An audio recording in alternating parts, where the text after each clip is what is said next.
Good morning and greetings from Northumberland. It's the 10th of it's the 10th of June.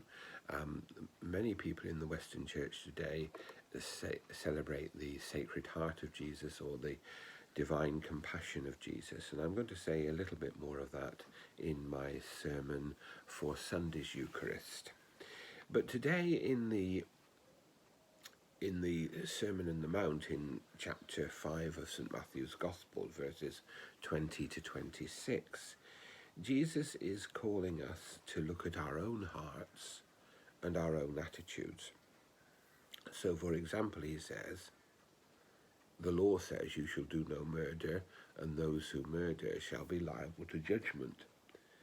But I say to you, if you're angry with your brother and your sister, you will be liable to judgment. If you say, you fool, you'll be liable to the hell of fire. So when you're making your offering at the altar, if you remember your brother or sister has something against you, leave your gift before the altar and go and make peace. Jesus is calling us to look at our attitudes and not just our actions. And you might say, well, he's asking us to do the impossible.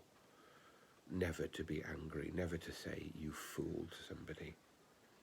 And of course, there's a sense in which many of the commandments of Jesus are completely unattainable. How can I be like that? How can I not be angry?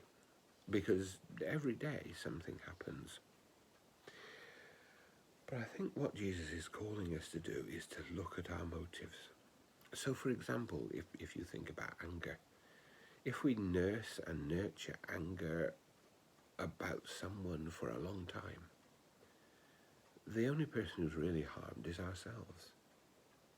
Because in our hearts and in our lives, things become twisted and distorted and corrupted. If we are careless of others, it makes a difference. So Jesus calls us almost to the impossible, so that at least we may be better. We aim high. We have a high target set by Jesus, so that we do move forward and think about our actions and reactions. And all this is very difficult, because we are fallen human beings. We are frail. We are sinful. But in the collect for this week, I think there's a clue to this.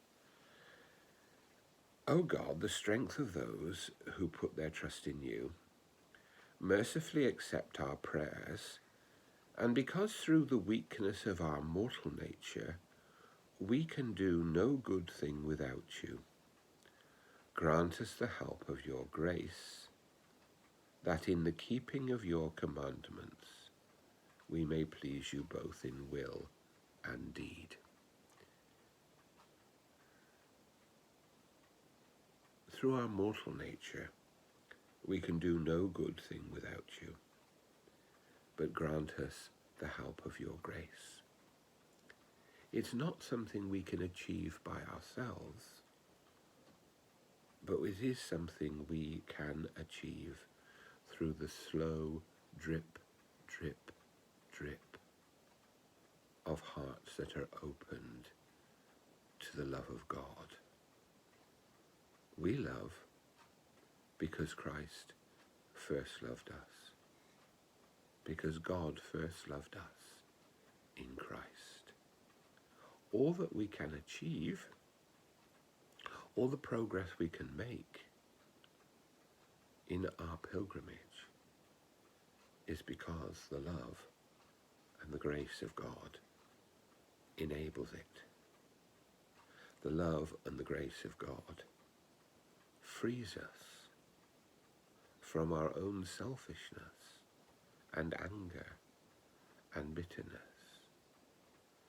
and opens up the possibility of love. May God bless us today.